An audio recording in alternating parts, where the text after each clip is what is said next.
Hello everyone, welcome back to my channel legal পাঠশালা। তোমাদেরকে আরও একটা নতুন ভিডিওতে স্বাগত। তো আজকের টপিকটা হচ্ছে ফান্ডামেন্টাল ডিউটিস নিয়ে।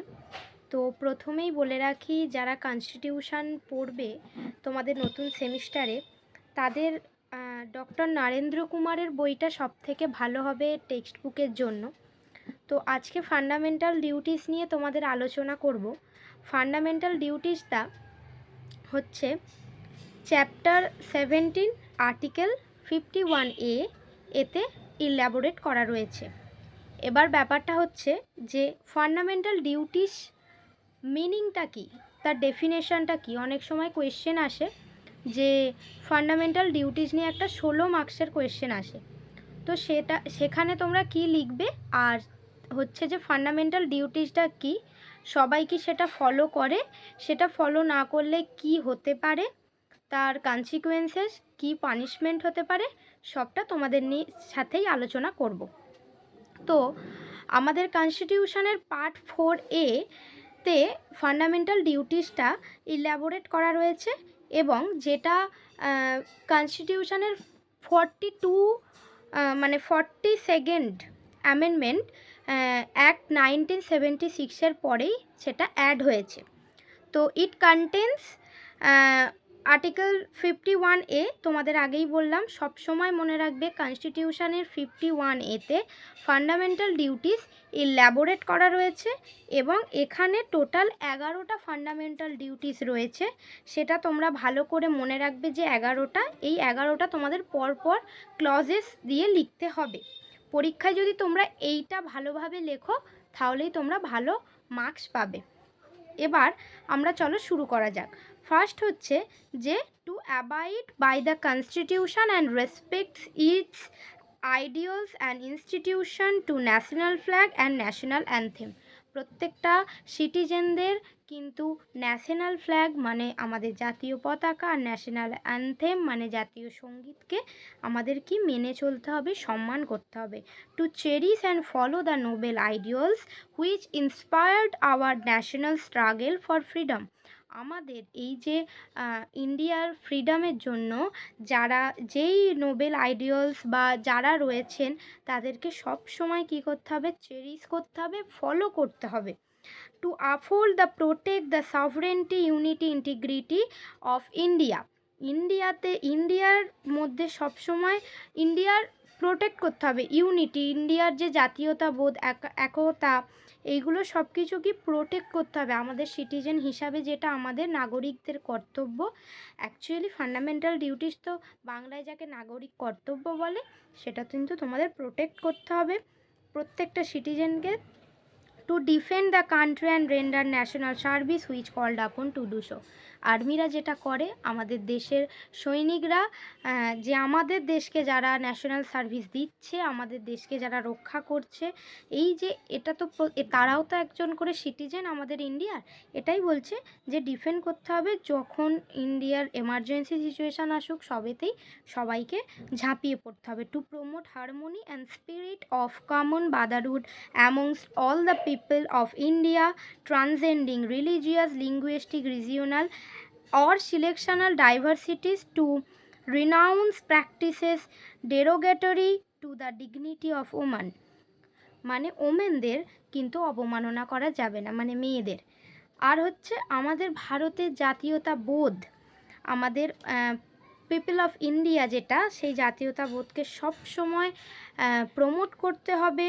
তারপরে সমস্ত জাতিকে, মানে আমাদের তো সেকুলার কান্ট্রি, আমাদের প্রত্যেকটা জাতি, প্রত্যেকটা লিঙ্গুইস্টিক, মানে কোনো অঞ্চলভেদে লিঙ্গুইস্টিক মানে ভাষাভেদ, রিজিওনাল, সেকশনাল ডাইভার্সিটিস, কোনো কিছুতেই সব কিছুতে একটা ইউনিটি থাকবে, সব কিছু একটা প্রমোট হারমোনি, মানে সবাই একসঙ্গে থাকবে।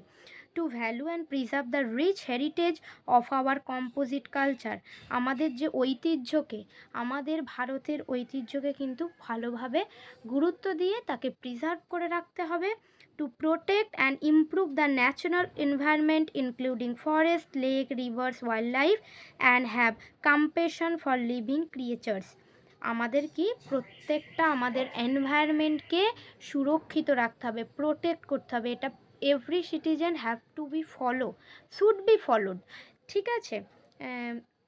Two develop the scientific temper, humanism and spirit of inquiry and reform, scientific temper এইগুলো ডেভেলপ করতে হবে। The safeguard public property and abjure violence, আমাদের কিন্তু পাবলিক প্রপার্টিকে কী করতে হবে, অবশ্যই সেফ করে রাখতে হবে, আর ভায়োলেন্স ক্রিয়েট করলে হবে না সব কিছুতে। To strive towards excellence in all spheres of individuals and collective activity so that the nation consistently rise to higher levels of endeavor and achievement। কি বলছে, আমাদের কিন্তু প্রত্যেকটা ইন্ডিভিজুয়ালকে কালেকটিভ অ্যাক্টিভিটি মানে একসঙ্গে কাজ করতে হবে, আমাদের নেশনকে আরও উপরে হায়ার লেভেলে নিয়ে যাওয়ার প্রচেষ্টা করতে হবে, অ্যাচিভ করতে হবে আমাদের ইন্ডিয়াকে সুন্দরভাবে রাখার জন্য। আচ্ছা, আর হচ্ছে last one, who is a parent or guardian to provide opportunities for education to his child as the case may be ward between the age of 6 and 14 years। 6 থেকে 14 বছরের বাচ্চাদের অবশ্যই এডুকেশন প্রোভাইড করতে হবে প্রত্যেকটা প্যারেন্টস গার্জিয়ানকে, এটাই বলছে। This duties have been added 42nd amendment of the act, ঠিক আছে। এবার ব্যাপারটা হলো এই যে ফান্ডামেন্টাল ডিউটিস, এটা তো না মানলে কি হবে, তাহলে কি সবাই ফান্ডামেন্টাল ডিউটিস মানে? প্রথম কথাটা হচ্ছে সবাই কি এনভায়রনমেন্টে সুরক্ষিত রাখছে? সবাই কি সবগুলো মানছে? দেখো, প্রথম হচ্ছে ফান্ডামেন্টাল ডিউটিসটা প্রত্যেকজনের কর্তব্য, উচিত মানা, কিন্তু সবাই মানে না, তার জন্য কিন্তু কোনো রিমেডি, কোনো কিছু কেস হয় না। হ্যাঁ, পিআইএল ফাইল হয়, কিন্তু কোনো মানুষের এগেনস্টে কাউকে অ্যারেস্ট করা, কাউকে পানিশমেন্ট দেওয়া এইসব হয় না। মানে কেউ যদি ব্যাপারটা হচ্ছে এই সবাই কি গাছ কাটছে না, তারপরে সবাই কি ন্যাশনাল ফ্ল্যাগকে সমর্থন মানে সম্মান করছে? কত ন্যাশনাল ফ্ল্যাগ বাইরে পড়ে রয়েছে, তুমি 15ই আগস্টের পরেই দেখবে কত রাস্তায় পড়ে ছড়াছড়ি খাচ্ছে, এগুলো তো উচিত না, না। তবে কিছু কিছু ক্ষেত্রে পুলিশরা কেউ সেই একবার একটা কেস হয়েছিল, সেই গাড়িতে ন্যাশনাল ফ্ল্যাগ লাগিয়ে বা কিছু একটা সামথিং ছিল, মনে পড়ছে না ঠিক, কিন্তু এই জন্য তাকে ধরে তাকে ওটা খুলতে বলা হয়, তাকে করা হয়, কিন্তু পানিশমেন্ট তারা পায় না। একটা হয়তো কম্পেনসেশন দিতে হয়, কিন্তু পানিশমেন্ট হয় না। তাহলে সবাইকে মেনে চলতে হয়, কিন্তু ব্যাপারটা হচ্ছে সবাই যে সবটা মেনে চলে সেটাও না, মানে এখানে কোনো রিমেডি হয় না, এটাই হচ্ছে ব্যাপার। এটা তোমরা লিখবে আর কয়েকটা কেস লজ অ্যাড করবে, ঠিক আছে। কি কি কেস লস অ্যাড করতে হবে যদি তোমরা জানতে চাও, অবশ্যই আমাকে কমেন্ট করবে, বা বই পড়লেও তোমরা জানতে পারবে। আর হচ্ছে যে তোমরা যদি কেউ লিগাল পাঠশালাতে জয়েন করতে চাও, অবশ্যই কিন্তু আমাকে মেসেজ করতে হবে মনে করে। চলো, তোমাদের সাথে আজকে এতটুকুই, পরে আবার দেখা হবে, বাই।